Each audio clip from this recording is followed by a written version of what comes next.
Hello everyone, আমাদের আজকের ক্লাসটা হবে ট্রান্সফরমেশন বেসড অন স্ট্রাকচার নিয়ে। আমরা এর আগে ক্লাস করেছিলাম ট্রান্সফরমেশন বেসড অন মিনিং নিয়ে। আমরা জানি মিনিং অনুযায়ী সেন্টেন্সকে 5 ভাগে ভাগ করা যায়: assertive, interrogative, imperative, optative and exclamatory. সেখানে আমাদেরকে ট্রান্সফর্ম করতে হয় সেন্টেন্সগুলো অ্যাসার্টিভ থেকে ইন্টারোগেটিভ, ইন্টারোগেটিভ থেকে অপটেটিভ, ভাইস ভার্সা। বা অ্যাসার্টিভ এর ক্ষেত্রে আমাদেরকে করতে হয় অ্যাফার্মেটিভ টু নেগেটিভ বা নেগেটিভ টু অ্যাফার্মেটিভ। এর বাইরে আমাদের আরো কয়েক ধরনের ট্রান্সফরমেশন করতে হয়, যেমন একটা ট্রান্সফরমেশন যেটা আমাদের স্টুডেন্টরা একটু ডিফিকাল্ট মনে করে সেটা হলো transformation based on structure. Structure অনুযায়ী সেন্টেন্সকে 3 ভাগে ভাগ করা যায়: সিম্পল, কমপ্লেক্স এবং কম্পাউন্ড। আমাদের ট্রান্সফরমেশন করা শেখার আগে এই সিম্পল, কমপ্লেক্স এবং কম্পাউন্ড সেন্টেন্সের ব্যাপারে ভালো একটা ধারণা থাকতে হবে। যদি আমি বুঝতে পারি এই সেন্টেন্সটা সিম্পল বা এইভাবে কমপ্লেক্স সেন্টেন্সকে আইডেন্টিফাই করতে হয়, তাহলে পরীক্ষায় আনসার করার পর আমার সেন্টেন্সটা কমপ্লেক্স থেকে সিম্পল আমি ট্রান্সফর্ম করতে পেরেছি কি পারি নাই এই ব্যাপারটা আমি বুঝতে পারবো। আর সেটা বুঝতে পারলেই আমি নিশ্চিত থাকবো যে আমার সেন্টেন্সটা হয়েছে বা হয় নাই। এই জন্য ট্রান্সফরমেশনের বেসিক কৌশলগুলো শেখার আগে, যে কিভাবে সিম্পল থেকে কমপ্লেক্স বা কমপ্লেক্স থেকে সিম্পল করতে হয়, এই ব্যাপারগুলি শেখার আগে আমি প্রথমে ডিসকাস করব যে কিভাবে সিম্পল সেন্টেন্স, কমপ্লেক্স সেন্টেন্স এবং কম্পাউন্ড সেন্টেন্স চিনতে হয়। আমি চলে যাচ্ছি আমার স্লাইডে, আমি শুরু করছি। দেখো এখানে একটা স্লাইডে আমরা 3টা সেন্টেন্স দেখতে পাচ্ছি। প্রথম সেন্টেন্স হলো গোয়িং দেয়ার আই স হিম। এই সেন্টেন্সটাকে আমি যদি বলি যে এটাকে প্রেজেন্ট টেন্সে নিয়ে যাও, তাহলে এই সেন্টেন্সটা হয়ে যাবে, তাহলে এটাকে যদি প্রেজেন্ট টেন্স করি এটা হবে going there I see him, বা ফিউচার করলে going there I will see him. তাহলে এই সেন্টেন্সটাতে আমরা যেটা দেখতে পাচ্ছি যে স ভার্বটা সেটা পরিবর্তিত হয়ে উইল সি হচ্ছে। দ্যাট মিন্স টেন্স পরিবর্তন করতে গেলে এই ভার্বটা পরিবর্তিত হচ্ছে। টেন্স পরিবর্তন করতে গেলে বা সাবজেক্ট অনুযায়ী, যেমন থার্ড পারসন সিঙ্গুলার নাম্বার হলে আমরা অ্যাস বাই এস যুক্ত করি, এরকম টেন্স পরিবর্তন করতে গেলে বা সাবজেক্ট অনুযায়ী কি করতে হয়, ভার্ব, যে ভার্বটা পরিবর্তিত হয় তাকে বলা হয় ফিনিট ভার্ব। এবং গোয়িং দেয়ার, এই গোয়িং ভার্বটা পরিবর্তিত হচ্ছে না, এটা নন ফিনিট ভার্ব। সেন্টেন্সের যে অংশে সাবজেক্ট প্লাস ফিনিট ভার্ব থাকে তাকে বলে ক্লজ, এবং যে অংশে কোনো ফিনিট ভার্ব থাকে না তাকে বলে ফ্রেজ। এখন সিম্পল সেন্টেন্স হলো যেখানে কেবলমাত্র একটা ক্লজ থাকে, যেমন এই সেন্টেন্সে আই স হিম, এটা একটা ক্লজ, এটা একটা সিম্পল সেন্টেন্স। কারণ শুধুমাত্র একটা ক্লজ থাকলে তাকে সিম্পল সেন্টেন্স বলে। ফ্রেজ থাকতেও পারে, নাও থাকতে পারে। আমি যদি গোয়িং দেয়ার কথাটা এখানে নাও বলতাম, শুধু যদি বলতাম আই স হিম, তাহলে এটা একটা সিম্পল সেন্টেন্স। কমপ্লেক্স সেন্টেন্স কাকে বলে? এখন এটা বোঝার জন্য আমাকে আবার ক্লজের প্রকারভেদটা বুঝতে হবে। ক্লজ প্রধানত 3 প্রকার, বাট আমরা 2 প্রকার ক্লজের ব্যাপারটা জেনে রাখি। কি সেটা? একটা হলো আমি যদি এখানে এই যে পরের সেন্টেন্সটা দেখতেছি সেখানে আগে ফিনিট ভার্ব গুলো দেখি, যে as I went there I saw him, এটাকে ফিউচার টেন্স করো, তাহলে কি হবে? As I will go there I will see him. তাহলে এই ভার্ব গুলো টেন্স অনুযায়ী পরিবর্তিত হচ্ছে। যদি আমি এখানে প্রেজেন্ট টেন্সে রাখতাম এবং সাবজেক্ট হি থাকতো, তাহলে অ্যাজ হি গোজ দেয়ার, গোটা গোজ হয়ে যেত, অ্যাজ বাই ইয়েস যুক্ত হতো। তাহলে যে ভার্ব গুলো টেন্স বা সাবজেক্ট অনুযায়ী পরিবর্তিত হয় সেগুলো ফিনিট ভার্ব। এই সেন্টেন্সে দুটো ফিনিট ভার্ব, তাহলে subject plus finite verb, subject plus finite verb, দুটো ক্লজ। এখন আমি যদি প্রথম ক্লজটা বাদ দিয়ে বলি আই স হিম, এটা কি সেন্টেন্স হতে পারে? আই স হিম, আমি তাকে দেখেছিলাম, সেন্টেন্স হতে পারে, সেন্টেন্স হয়। তাহলে এটা একটা প্রিন্সিপাল ক্লজ, এটা একটা ইন্ডিপেন্ডেন্ট ক্লজ। এবার আমি ইন্ডিপেন্ডেন্ট ক্লজটা বাদ দেই, আমি যদি বলি as I went there, as I went there, এটা কি সেন্টেন্স হয়? আমি যেহেতু সেখানে গেছিলাম, তো কি হয়েছে? ইনকমপ্লিট। তাহলে সাবজেক্ট প্লাস ফিনিট ভার্ব থাকার পরেও যে ক্লজটা পরিপূর্ণভাবে সেন্টেন্স বা স্বাধীন একটা অর্থ প্রকাশ করতে পারে না, সেন্টেন্স হিসেবে ব্যবহৃত হতে পারে না, তাকে বলে সাবঅর্ডিনেট ক্লজ। একটা কমপ্লেক্স সেন্টেন্সে প্রিন্সিপাল ক্লজ বা ইন্ডিপেন্ডেন্ট ক্লজ থাকবে একটা, এক বা একাধিক সাবঅর্ডিনেট ক্লজ থাকবে। ফ্রেজ থাকতেও পারে নাও থাকতে পারে, ফ্রেজের সাথে স্ট্রাকচারের সেন্টেন্স স্ট্রাকচারের কোনো সম্পর্ক নাই। যদি কেবলমাত্র একটাই ক্লজ থাকে সেটা অবশ্যই ইন্ডিপেন্ডেন্ট ক্লজ হবে, তখন সেটা সিম্পল সেন্টেন্স।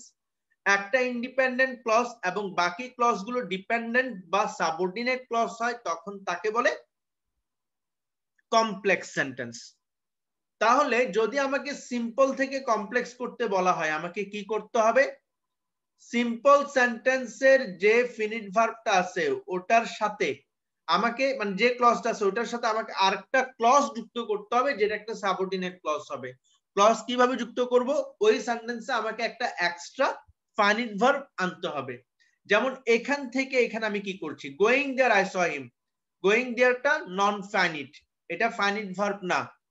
এই অংশটাকে আমি চেঞ্জ করে লিখলাম অ্যাজ আই ওয়েন্ট দেয়ার, তাহলে আই ওয়েন্ট, আইটা সাবজেক্ট, ওয়েন্ট এটা একটা ফাইনিট ভার্ব হয়ে গেল, তখন এটা একটা কি হয়ে গেল? ক্লজ হয়ে গেল। এবং অ্যাজ আই ওয়েন্ট দেয়ার এটা পরিপূর্ণভাবে অর্থ প্রকাশ করতে পারে না, এটা একটা সাবঅর্ডিনেট ক্লজ হয়ে গেল। তাহলে subordinate clause plus principal clause, তাহলে এটা হয়ে গেল একটা কমপ্লেক্স সেন্টেন্স। আর একটা ফ্রেজ একটা প্রিন্সিপাল ক্লজ, এটা একটা সিম্পল সেন্টেন্স। আর যখন একটা সেন্টেন্সের দুইটা ক্লজই প্রিন্সিপাল ক্লজ এবং এইভাবে যখন বসে তখন এগুলোকে বলে কোঅর্ডিনেট ক্লজ। প্রত্যেকটা ক্লজই আলাদা আলাদা ভাবে স্বাধীন এবং তারা আলাদা আলাদা ভাবে সিম্পল সেন্টেন্স হিসেবে ব্যবহৃত হতে পারে, তখন তাকে বলে কম্পাউন্ড সেন্টেন্স। যেমন আমি যদি বলি আই ওয়েন্ট দেয়ার, সেন্টেন্স হবে? অবশ্যই হবে, আই ওয়েন্ট দেয়ার। আবার যদি বলি আই স হিম, এটা সেন্টেন্স হবে? তাও হবে, আই স হিম। তাহলে আই ওয়েন্ট দেয়ার এটা একটা প্রিন্সিপাল ক্লজ, আই স হিম এটা একটা প্রিন্সিপাল ক্লজ। জাস্ট সেন্টেন্সের সৌন্দর্যের জন্য আই কথাটা এখান থেকে বাদ দেওয়া হয়েছে। তাহলে I went there and I saw him. এখন আমি কি করতে পারি? আমি এটাকে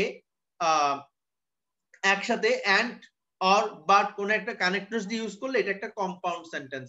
তার মানে যখন একাধিক প্রিন্সিপাল ক্লজ যেগুলো আলাদা আলাদাভাবে সিম্পল সেন্টেন্স হিসেবে ব্যবহৃত হতে পারে এমন ক্লজকে কোন একটা কানেক্টর দিয়ে যুক্ত করা হবে, তখন সেটা কম্পাউন্ড সেন্টেন্স। তাহলে কম্পাউন্ড থেকে কমপ্লেক্স করতে গেলে আমাকে কি করতে হবে? যে কোনো একটা ক্লজকে সাবঅর্ডিনেট বানিয়ে ফেলতে হবে, মানে এমন ভাবে চেঞ্জ করতে হবে যাতে সেটা ক্লজ থাকে কিন্তু সে পরিপূর্ণভাবে স্বাধীনভাবে আলাদা একটা সেন্টেন্স হিসেবে ব্যবহৃত হতে না পারে। যদি কম্পাউন্ড থেকে সিম্পল করতে হয় কি করতে হবে? যে কোনো একটা ক্লজের ফাইনিট ভার্বটাকে নন ফাইনিট করে ফেলতে হবে। সেটা আমি আইএনজি যুক্ত করে করতে পারি বা টু প্লাস ভার্ব করতে পারি, যেমন টু ডু, টু ডু এটা টেন্স অনুযায়ী পরিবর্তিত হয় না, মানে টু প্লাস ভার্ব ইনফিনিটিভ এরকম করতে পারি। অথবা ওই ভার্বের পরিবর্তে সেটার কোনো নাউন ফর্ম থাকলে নাউন ইউজ করতে পারি, সেটার কোনো অ্যাডজেক্টিভ থাকলে অ্যাডজেক্টিভ ইউজ করতে পারি। তাহলে ইনফিনিটিভ করতে পারি, জিরান করতে পারি, প্রেজেন্ট পার্টিসিপল করতে পারি, পাস্ট পার্টিসিপল করতে পারি, যে কোনো ভাবে সেটাকে আর ফাইনিট ভার্ব রাখা যাবে না।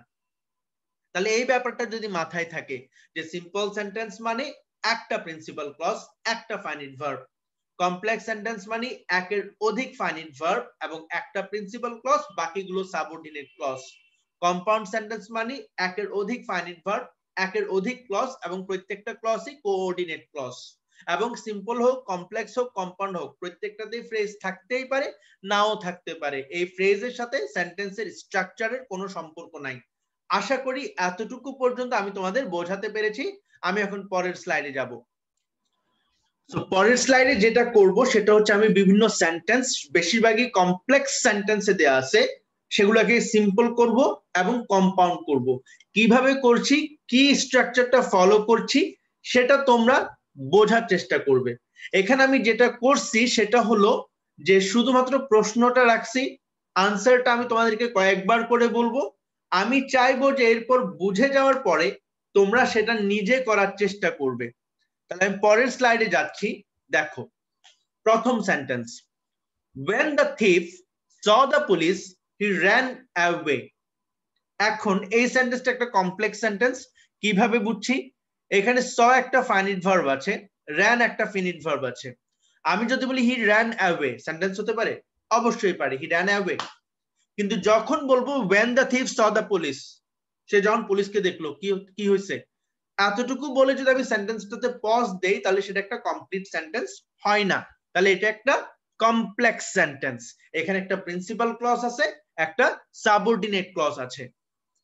এখন যদি কোনো সেন্টেন্স when, since অথবা অ্যাজ দিয়ে শুরু হয়, when, since অথবা অ্যাজ দিয়ে শুরু হয়, এবং ওই সেন্টেন্সে যদি ফিনিট ভার্ব হিসেবে কোনো বি ভার্ব না থাকে, যেমন when I was going, এখানে ওয়াজটা কি ভার্ব? ওয়াজটা একটা ফিনিট ভার্ব এবং সেটা একটা be, sorry I mistake, when I was a child, এখানে ওয়াজটা একটা ফাইনিট ভার্ব এবং ওয়াজ এটা বি ভার্ব। তাহলে বি ভার্ব যদি ফিনিট ভার্ব হিসেবে থাকে তখন ভিন্ন রুলস। এখন যেটা বলছি যে সিন্স, অ্যাজ অথবা when যুক্ত সেন্টেন্সে যদি বি ভার্ব মূল ভার্ব হিসেবে না থাকে, অন্য কোনো ভার্ব থাকে, আমাকে যেটা করতে হবে সেটা হলো প্রথম যে ফাইনিট ভার্বটা আছে সেখান থেকে বাকি অংশটা লিখে ফেলবো, তবে প্রথম ভার্বটাকে জিরান্ড করে ফেলতে হবে। তাহলে স এটা জিরান্ড ফর্ম কি হবে? প্রথমে প্রেজেন্ট ফর্ম করি সি প্লাস আইএনজি যুক্ত করি, তাহলে সিইং। তাহলে আনসারটা কি হবে? Seeing the police he ran away. এখানে হি বলতে কাকে বোঝাচ্ছে? এখানে হি বলতে বোঝাচ্ছে দা থিফকে। হি বলতে বোঝাচ্ছে দা থিফকে। তাহলে হি এর জায়গায় আমি দা থিফ কথাটা বসাবো, প্রোনাউনের জায়গায় নাউনটা বসাবো। তাহলে আনসারটা কি হবে? Seeing the police the thief ran away. তাহলে প্রথমে একটা রুলস শিখলাম, সেটা হলো সিন্স, অ্যাজ বা when থাকলে এবং ওই সেন্টেন্সে মূল ভার্ব হিসেবে যদি কোনো বি ভার্ব না থাকে, সেই ক্ষেত্রে প্রথম ভার্বটাকে জিরান্ড করব, সেখান থেকে বাকি অংশটা পুরোপুরি বসিয়ে দিব এবং কোনো প্রোনাউন থাকলে ওই প্রোনাউনের জায়গায় অ্যাপ্রোপ্রিয়েট নাউনটা বসাবো। তাহলে আনসারটা হবে seeing the police the thief ran away. আশা করি এতটুকু আমরা বুঝতে পেরেছি। দেন এবার পরের প্রশ্ন।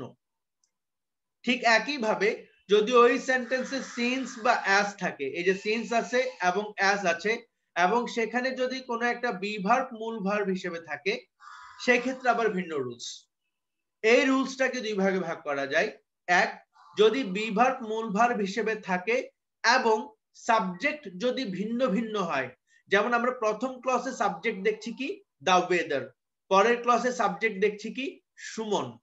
তাহলে সিন্স বা অ্যাজ যুক্ত সেন্টেন্সে যদি বি ভার্ব মূল ভার্ব হিসেবে থাকে এবং সাবজেক্ট যদি ভিন্ন ভিন্ন হয়, তখন রুলস হচ্ছে এই যে আমাদের যে কানেক্টরস গুলো আছে অ্যাজ, সিন্স, এই ওয়ার্ড গুলো আর বসবে না, বি ভার্বের জায়গায় বিইং বসবে, শেষ।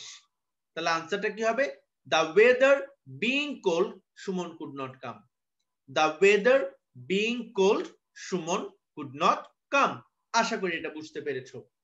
থার্ড যে রুলসটা, এই যে সিন্স অথবা অ্যাজ যুক্ত সেন্টেন্সে যদি বি ভার্ব থাকে এবং সাবজেক্ট যদি একই হয়, এই যে সুমন এবং এখানে হি বলতে সুমনকেই বোঝাচ্ছে, সেই ক্ষেত্রে আমাকে প্রথমে বিকজ অফ কথাটা বসাতে হবে।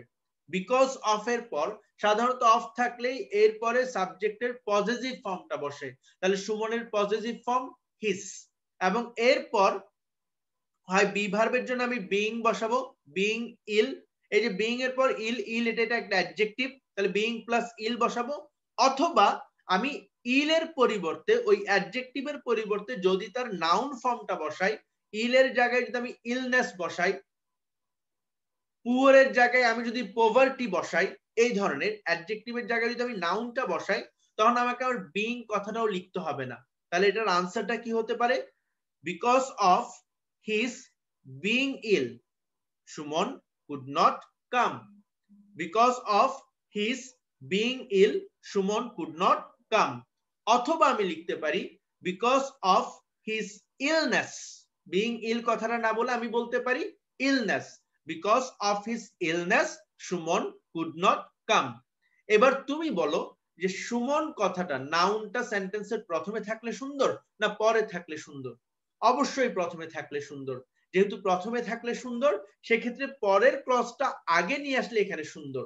তাহলে আমি কি লিখতে পারি? যে Suman could not come because of his being ill, অথবা লিখতে পারি Suman could not come because of his illness. আশা করি এতটুকু পর্যন্ত বুঝতে পেরেছো। যাচ্ছি পরের স্লাইডে। পরের স্লাইডে দেখো, when it is summer mangoes ripen।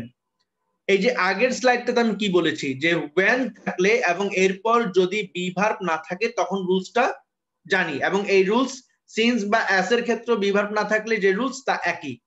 কিন্তু when এর পর যদি সময়ের উল্লেখ করা থাকে, when এর পর যদি বিভার্ব থাকে এবং সময়ের উল্লেখ করা থাকে, when এর পর যদি কাজের উল্লেখ করা থাকে, when এর পর যদি বয়সের উল্লেখ করা থাকে, যেমন when it is summer সময়ের উল্লেখ করছে, আমি লিখবো in summer। এটা সময় অনুযায়ী, আমরা জানি ছোট সময় হলে at বসে, বড় সময় হলে in বসে। আমি যদি বলতাম when it is night তাহলে বসতো at night, and when it is night the bat comes out, at night the bat comes out।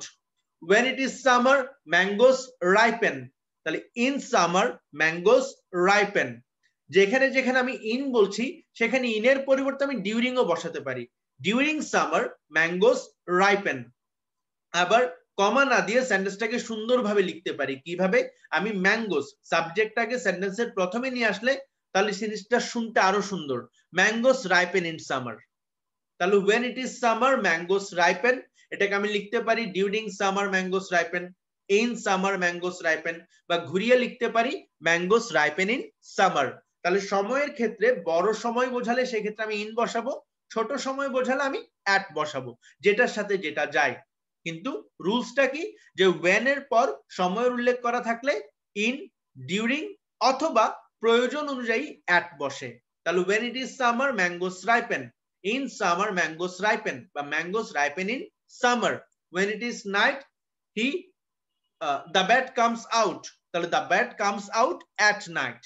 Okay, when এর পর যদি কাজের কথা উল্লেখ করা থাকে, when they were playing Suman woke up, তারা যখন খেলছিল সুমন জেগে উঠলো।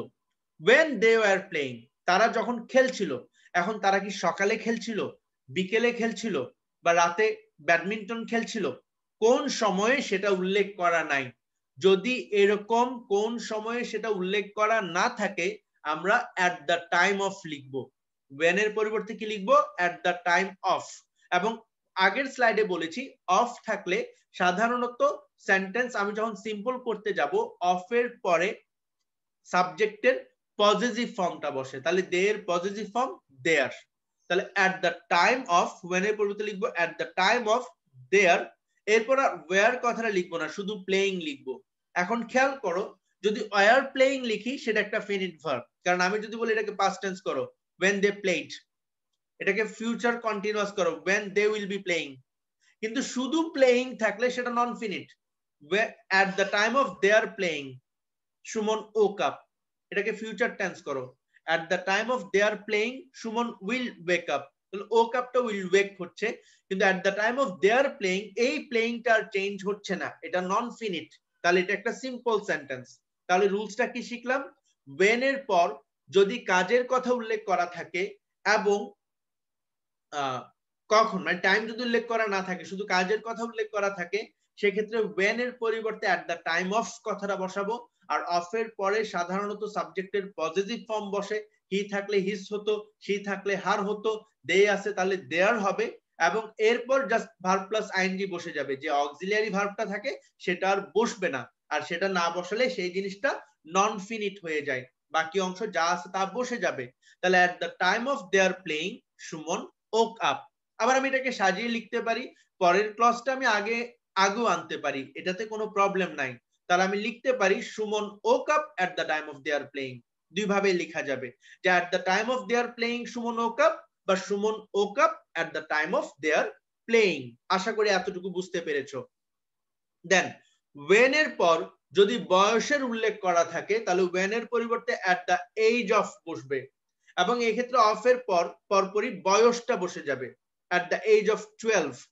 এবং মনে রাখবা কমপ্লেক্সে 12 ইয়ার্স ওল্ড, ইয়ার্স বা ওল্ড কথাটা থাকতে পারে, সিম্পলে at the age of কথাটা লিখলে এরপর জাস্ট বয়সের সংখ্যাটা বসবে, ইয়ার্স বা ওল্ড কথাটা লেখা যাবে না, দেন বাকি ক্লজটা হুবহু বসে যাবে। তাহলে when Suman was 12 years old he went to London, তাহলে at the age of 12 হি বলতে কাকে বোঝাচ্ছে, সুমন। আমাকে তো নাউনটা অ্যাটলিস্ট একবার ইউজ করতে হবে, তাই হি এর জায়গায় বসবে সুমন। তাহলে পুরো আনসারটা কি হবে, at the age of 12 Suman went to London, at the age of 12 Suman went to London। আশা করি এই অংশটা বুঝতে পেরেছো। তাহলে when এর পর যদি সময় উল্লেখ করা থাকে সময় অনুযায়ী in, during বা at বসবে। when এর পর যদি কাজের কথা উল্লেখ করা থাকে at the time of বসবে, এরপর সাবজেক্টের positive form plus verb plus ING, where কথাটা বসবে না, at the time of they are playing। R when এর পর যদি বয়সের উল্লেখ করা থাকে at the age of বসবে, বয়সের সংখ্যাটা বসে যাবে, ইয়ার্স বা ওল্ড কথাটা বসবে না, বাকি ক্লজটা বসে যাবে। at the age of 12 Suman went to London। এই তিনটা ক্ষেত্রে পরের ক্লজটা আগে লিখলে সুন্দর। that means in summer mangoes ripen না লিখে আমি mangoes ripen in summer লিখতে পারি। at the time of they are playing Suman woke up না লিখে আমি লিখতে পারি Suman woke up at the time of they are playing। at the age of 12 Suman went to London, এই কথাটা লিখতে পারি। আবার এটা না লিখে আমি লিখতে পারি Suman went to London at the age of 12। আশা করি এই স্লাইডটা ক্লিয়ার। আমরা যাচ্ছি পরবর্তী স্লাইডে। সো এর পরের স্লাইডে আমরা দেখছি আবার তিনটে এক্সাম্পল। যেমন প্রথমটা, he is so weak that he can not walk. এটা আমরা সবাই পারি। বেসিক কৌশলটা কি, যদি so plus adjective plus that থাকে তখন too plus adjective plus two বসবে, এবং এরপর এই প্রোনাউনটাও বসবে না। এই যে মডেল অক্সিলারি ভার্বটা আছে can not, could not, tense অনুযায়ী ক্যান নট বা কুড নট বসবে, সেটাও আর বসবে না। তাহলে আনসারটা কি হবে, he is too weak to walk. He is so weak that he can not walk, এটার আনসার হবে he is too weak to walk. Tense অনুযায়ী he was so weak that থাকলে he was too weak to walk এভাবে বসবে। তাহলে আমি যদি একটা সিম্পল সেন্টেন্স বলি he is too weak to walk, এটার আনসার হবে he is so weak that he can not walk. Complex থেকে সিম্পল করছি। এখন আমি ঠিক একই স্ট্রাকচারের একটা সিম্পল সেন্টেন্স দিলাম। সেন্টেন্সটা হলো this things are too nice to be used. আমি চাই তোমরা সেটার কমপ্লেক্সটা কি হবে মনে মনে একবার চিন্তা করো যে এটার কমপ্লেক্স আনসারটা কি হবে। আমি সেন্টেন্সটা আবার বলছি, this things are too nice to be used. তাহলে এই সেন্টেন্সটাকে আমি যদি এই স্ট্রাকচারে কমপ্লেক্স করি আনসারটা কি হবে একবার চিন্তা করো।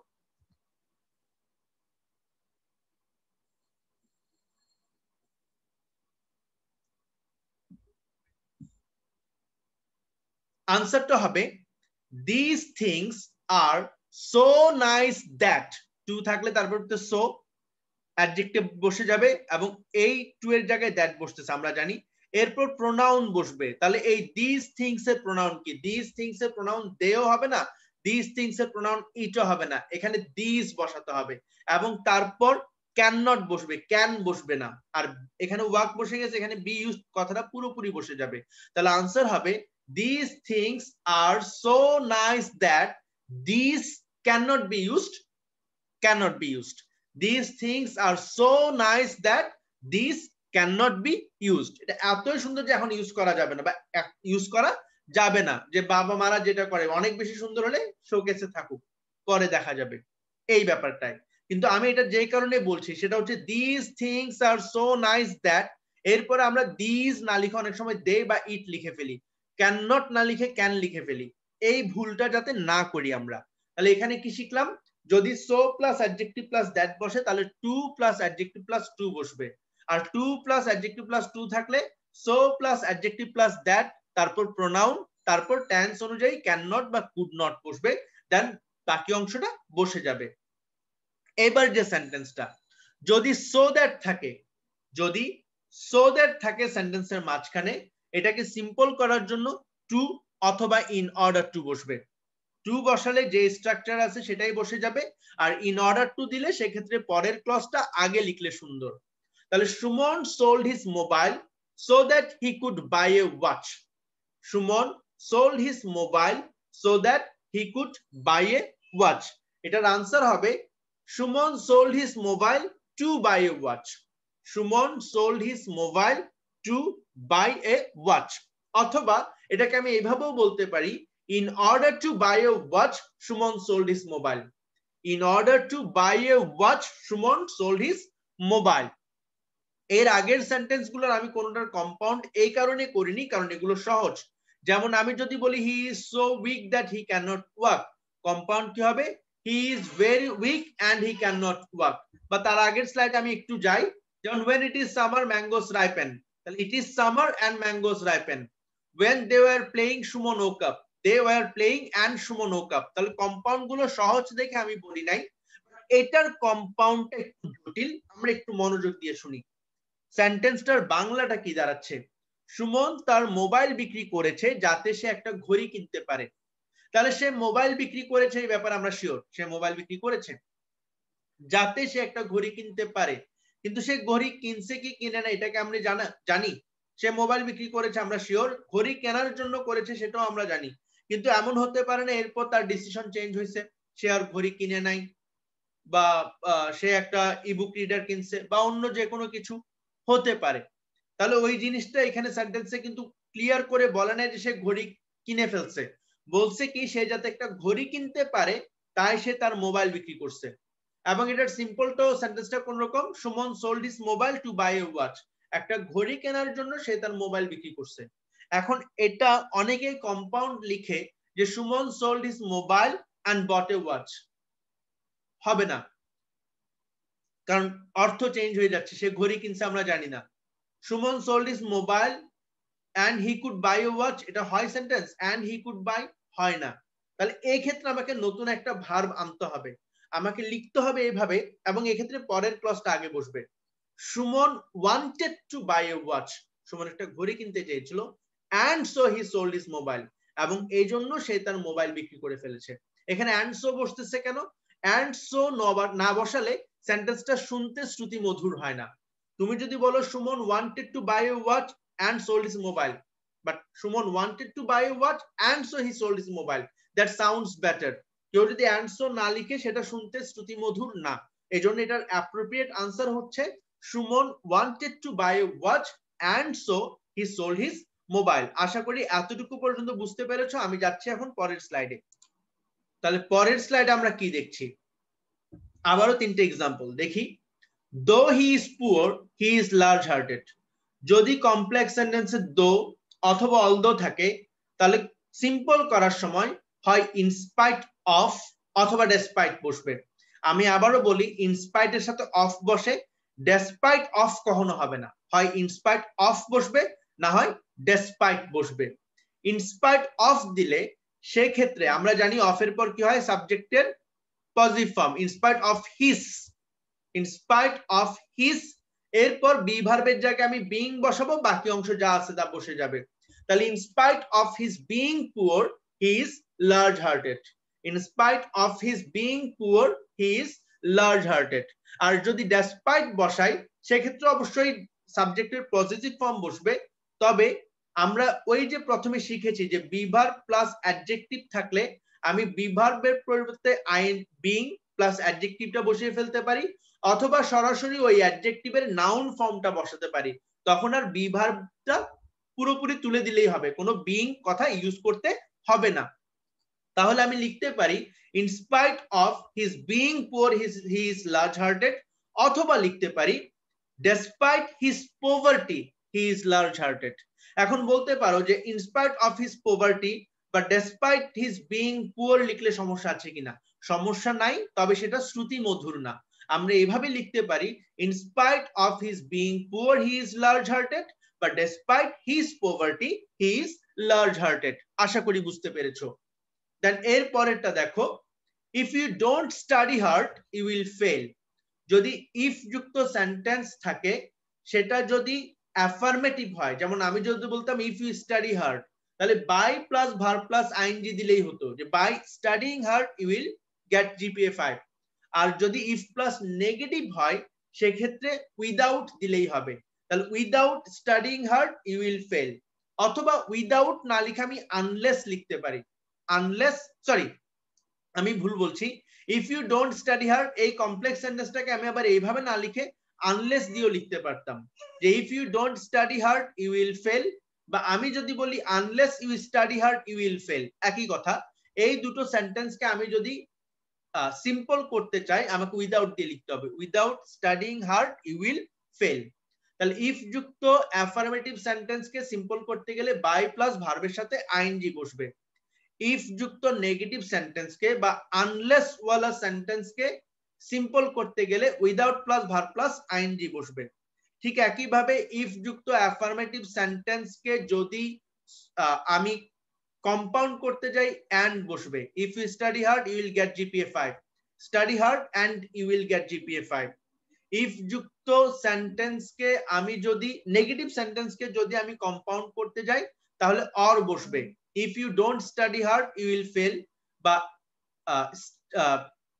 Unless you study hard you will fail এক্ষেত্রে আনসার হবে study hard or you will fail কিন্তু প্রতিটা ইফ যুক্ত সেন্টেন্স যে এমন হবে তা কিন্তু না যেমন আমি যদি বলি if you come I will go if you come I will go এই সেন্টেন্সটাকে আমি যদি তোমাদেরকে সিম্পল করতে বলি তুমি কি লিখতে পারবা যে by your coming I will go by your coming এমন কি হয় হয় না যদি এমন না হয় সেক্ষেত্রে কি করতে পারি সেক্ষেত্রে একটা আলাদা রুলস আছে রুলস হচ্ছে যদি ইফ যুক্ত সেন্টেন্সকে বাই দিয়ে করা না যায় সেক্ষেত্রে ইন কেস অফ দিয়ে করতে হবে ইন কেস অফ তাহলে আনসারটা হবে in case of your coming I will go in case of your coming I will গো এতটুকু পর্যন্ত যা বললাম তা কৌশল বাট এই কৌশলের বাইরেও একেবারে ভিডিওর শুরুতে আমি যে কথাটা বলছি সিম্পলে একটা ক্লজ কমপ্লেক্সে একটা প্রিন্সিপাল ক্লজ একটা সাবঅর্ডিনেট ক্লজ কম্পাউন্ডে একের অধিক প্রিন্সিপাল ক্লজ যেগুলোকে কোঅর্ডিনেট ক্লজ বলে এইটা কিভাবে চেঞ্জ করতে হবে কমপ্লেক্স থেকে সিম্পল করতে গেলে কমপ্লেক্সের সাবঅর্ডিনেট ক্লজটাকে বাদ দিতে হবে ওটার ফিনিট ভার্বটাকে নন ফিনিট করতে হবে এই ব্যাপারগুলি যদি মাথায় থাকে আমরা রাখতে পারি আমি কৌশল ভুলে গেলেও আমি সেন্টেন্স চেঞ্জ করতে পারবো যেমন if you come I will go I will go এটা একটা principal clause I will go sentence হয় হয় কিন্তু যদি বলি ইফ ইউ কাম এতটুকুতেই যদি আমি পজ দেই এটা কি সেন্টেন্স হবে হবে না তাহলে এইটাই হচ্ছে সাবঅর্ডিনেট ক্লজ এই কাম ভার্বটাকে আমার চেঞ্জ করতে হবে আচ্ছা কামের কোন নাউন ফর্ম তোমরা জানো অ্যারাইভাল আমরা বলতে পারি তাহলে আমি এখানে কি বলতে পারি যে I will go after your arrival তুমি আসার পর আমি যাব I will go after your arrival অর্থ ঠিক আছে এখানে একটাই ফিনিট ভার্ব তাহলে একটাই ক্লজ তার মানে এটা একটা সিম্পল সেন্টেন্স তাহলে যদি অর্থ ঠিক থাকে এবং একটাই ক্লজ সেটা যদি আমি সিম্পল স্ট্রাকচারে নিয়ে আসতে পারি আমি হয়তো যে কৌশলগুলি টিচাররা শেখায় সেই কৌশল অনুযায়ী করি নাই কিন্তু আমার সেন্টেন্সটা যদি হয় টিচার নাম্বার দিতে বাধ্য এরকম কিছু সেন্টেন্স আমরা পরের স্লাইড থেকে করব যেমন দেখো আই নো হার অ্যাড্রেস এতক্ষণ পর্যন্ত যে সেন্টেন্স গুলি করেছি সেগুলো সিম্পলটা চিন্তা করে দেখো বাই ছিল অথবা উইদাউট ছিল যদি বাই বা উইদাউট থাকে আমরা ইফ দিয়ে করব ইনস্পাইট অফ অথবা ডেসপাইট দিয়ে থাকে আমরা দো দিয়ে করব যদি টু অথবা ইন অর্ডার টু থাকে সিম্পলে তাহলে আমরা সো দ্যাট বসাবো যদি too plus adjective plus to থাকে আমরা so plus adjective plus that বসাবো যদি সিম্পলে at the age of থাকে at the time of থাকে in অথবা during অথবা at থাকে আমরা when দিয়ে করব যদি সিম্পলে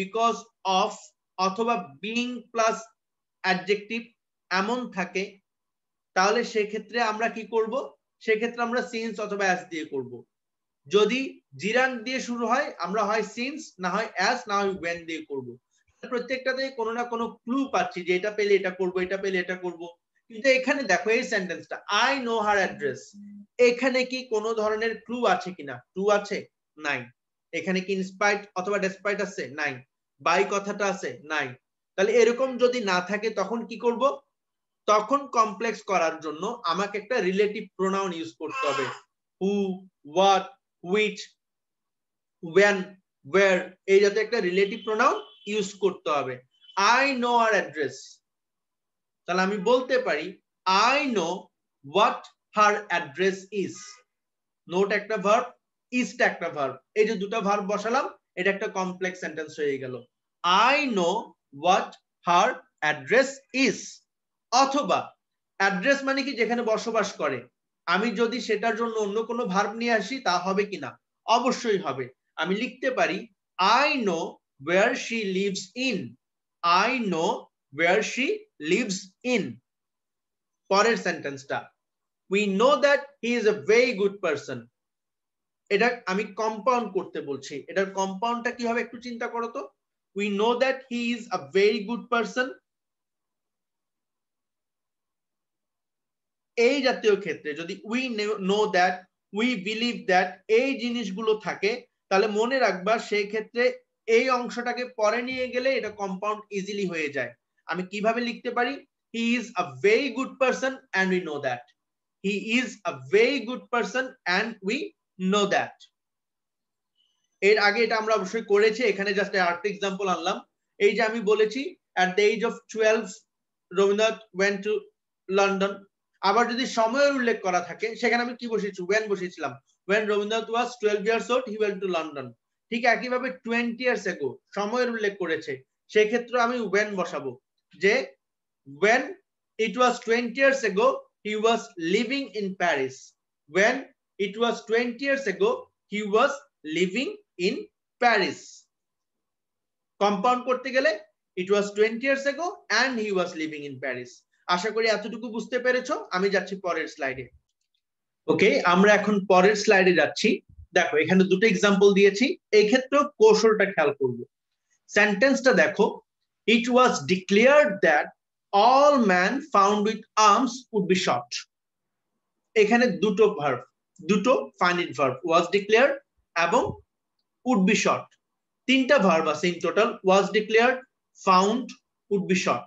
কিন্তু আমি যদি বলি এই সেন্টেন্সটাকে ফিউচার করো, তাহলে কি হবে? it will be declared that all men found with arms will be shot। was declared টা will be declared হচ্ছে, would be shot টা will be shot হচ্ছে, কিন্তু ফাউন্ডটা কি চেঞ্জ হচ্ছে? হচ্ছে না। তাহলে এটা নন ফিনিট, এটা নিয়ে আমার টেনশন করতে হবে না। তাহলে এখানে দুটো ক্লজ, একটা হচ্ছে it was declared that। এখন আমি যদি বলি it was declared that, একটা পজ দেই, তাহলে সেটা কি কোনো সেন্টেন্স হতে পারে? না। কিন্তু আমি যদি বলি all man found with arms would be shot, যাদেরকে এই অস্ত্র সহকার পাওয়া যাবে তাদেরকে গুলি করা হবে, সেন্টেন্স হয়। তাহলে এটা একটা principal clause. It was declared that, এটা সাবঅর্ডিনেট ক্লজ। যদি আমাদেরকে সিম্পল করতে বলা হয় কি করতে হবে? ইট ওয়াজ ডিক্লেয়ার্ড দ্যাট এই অংশে যে ভার্বটা আছে সেটাকে নন ফিনিট করতে হবে। নন ফিনিট আমরা কিভাবে করতে পারি? To plus verb, to declare দিয়ে, আমরা এটার সাথে আইএনজি যুক্ত করে, ডিক্লেয়ারিং ইউজ করে, এটার নাউন ইউজ করে। ডিক্লেয়ার্ড এর নাউন ফর্ম কি? ডিক্লারেশন। আমি এটা নাউন ইউজ করি তাহলে এটা অনেক সময় তোমরা পাবা যেরকম ইট ওয়াজ ডিক্লেয়ার্ড দ্যাট, বা এমন যদি থাকে, ঠিক আছে, বা যদি তোমার এই যে দ্যাট বা এখানে মানে এই জাতীয় কোনো ধরনের যদি কি থাকে যে তোমার প্রোনাউন থাকে, সরি রিলেটিভ প্রোনাউন থাকে, বা এরকম ওয়াজ ডিক্লেয়ার্ড প্যাসিভ ভয়েসে তোমরা যদি দেখো, যেমন ওয়াজ ক্রিমেটেড, এটাও প্যাসিভ ভয়েস আছে, সেক্ষেত্রে নাউন ইউজ করতে পারো এবং তার আগে অ্যাকর্ডিং টু কথাটা ইউজ করতে পারো। তাহলে অ্যাকর্ডিং টু দা ডিক্লারেশন, নাউনের আগে আমরা সাধারণত আর্টিকেলস বসাই, এজন্য ডিক্লারেটের আগে, ডিক্লারেশনের আগে দা কথাটা বসাচ্ছি। According to the declaration, then all থেকে বাকি অংশটা বসে যাবে। তাহলে পুরো আনসারটা কি হয়? According to the declaration all men found with arms would be shot। According to the declaration all men found with arms would be shot। Then এর পরের সেন্টেন্সটা দেখো, the place where Buddha was cremated has recently been discovered। এখানেও দুটো clause, তবে subordinate ক্লজটা main ক্লজের মাঝখানে ঢুকিয়ে দেওয়া হয়েছে। এটার ক্লজ দুইটা কি কি? একটা হচ্ছে the place has recently been discovered। এখন আমি যদি বলি the place has recently been discovered, sentence হতে পারে? পারে। প্লেসটি রিসেন্টলি ডিসকভার করা হয়েছে, হয়।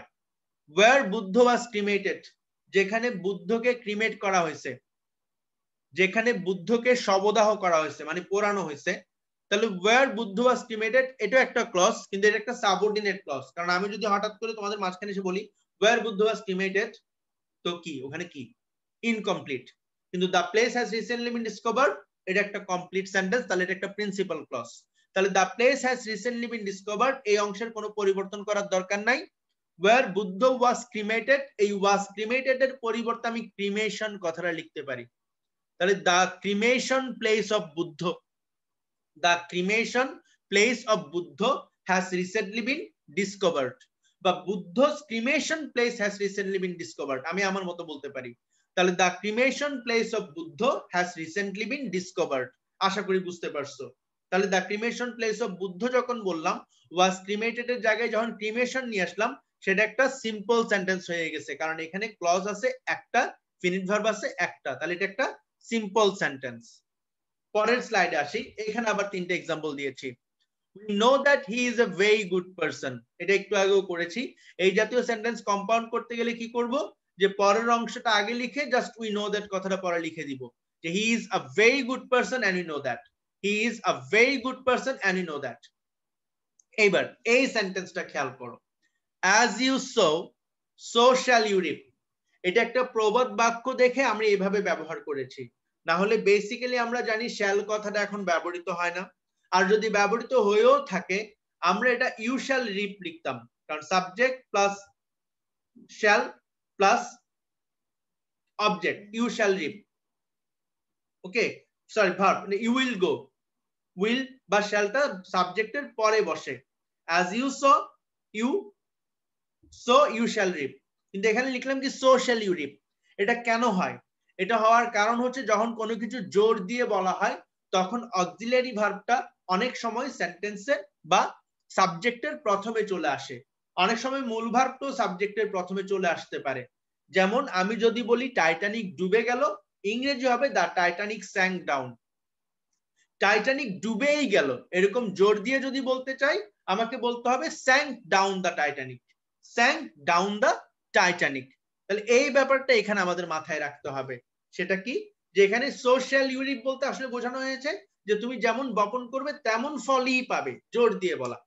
কিন্তু আমি যখন এটা সেন্টেন্স আমাকে স্ট্রাকচার চেঞ্জ করতে দিছে, প্রবাদ বাক্যের কথাটা মাথা থেকে বাদ দিয়ে নরমালি সেন্টেন্স স্ট্রাকচারটা চিন্তা করি, তাহলে এই সেন্টেন্সটা হচ্ছে as you sow so you shall reap। এখন you shall reap, তুমি ফসল পাবে, তুমি ফল পাবে, এটা একটা প্রিন্সিপাল ক্লজ। কিন্তু as you sow, যেমন তুমি বপন করবে, এটা ইনকমপ্লিট, এটা কমপ্লিট সেন্স প্রকাশ করে না, তাহলে এটা একটা সাবঅর্ডিনেট ক্লজ। তাহলে এই সেন্টেন্সটাকে, এই অংশটাকে, as you sow অংশটাকে কি করতে হবে, আমার চেঞ্জ করতে হবে। তাহলে সো এর পরিবর্তে আমি লিখতে পারি সোয়িং, কারণ এটা নাউন ফর্মটা আমি জানছি না, ওখানে আমি ক্রিমেটেড, আমি নাউন ফর্ম জানি তাই ক্রিমোশন লিখলাম, আমি ডিক্লেয়ারের নাউন ফর্ম ডিক্লারেশন জানি লিখলাম, সো এর কোনো নাউন ফর্ম জানি না, তাহলে আইএনজি যুক্ত করে সেটাকে নাউন করলাম। এরকম ভার্বের সাথে আইএনজি যুক্ত করে নাউন হিসেবে ব্যবহার করলে তাকে বলে জিরান্ট, আমরা সেই কাজটাই করলাম। তাহলে ওই অংশ অনুযায়ী এটার আনসারটা কি হবে, according to your sowing you shall reap, according to your sowing you shall reap. আশা করি আনসারটা বুঝতে পেরেছো। তাহলে এখানে আমি কৌশলগতভাবে যেভাবে করতে হয় সেগুলোও বললাম, এবং মেইন কথাটা মাথায় রেখে যে একটা সিম্পল সেন্টেন্সে একটাই ক্লজ, একটা কমপ্লেক্স সেন্টেন্সে একটা প্রিন্সিপাল ক্লজ, এক বা একাধিক সাবঅর্ডিনেট ক্লজ, এবং একটা কম্পাউন্ড সেন্টেন্সে প্রত্যেকটা ইন্ডিপেন্ডেন্ট ক্লজ কানেক্টরস দ্বারা যুক্ত হবে।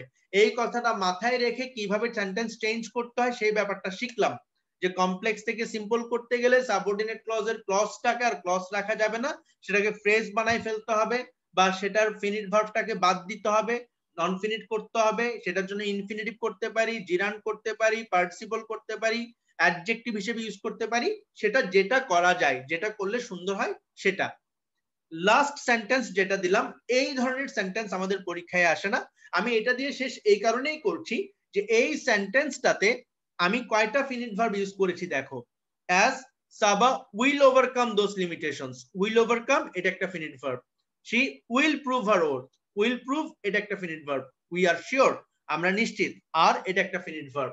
তাহলে এখানে তিনটা ফিনিট ভার্ব এবং এটা একটা কমপ্লেক্স সেন্টেন্স, কারণ এখানে as Saba সবগুলি সেন্টেন্স কোঅর্ডিনেট না, এখানে as দিয়ে এই সেন্টেন্সটাকে as Saba will overcome those limitations, যেহেতু সাবা তার লিমিটেশনস গুলো ওভারকাম করবে, তো incomplete. she will prove her oath, সে তার যোগ্যতা প্রমাণ করবে, কমপ্লিট। we are sure আমরা নিশ্চিত।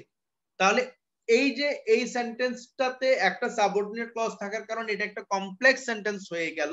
তাহলে এই ক্ষেত্রে কি হবে, এই ক্ষেত্রে আমি যদি এটাকে সিম্পল করতে চাই আমাকে যেটা করতে হবে, একটা ফিনিট ভার্ব রেখে বাকিগুলোকে নন ফিনিট করতে হবে।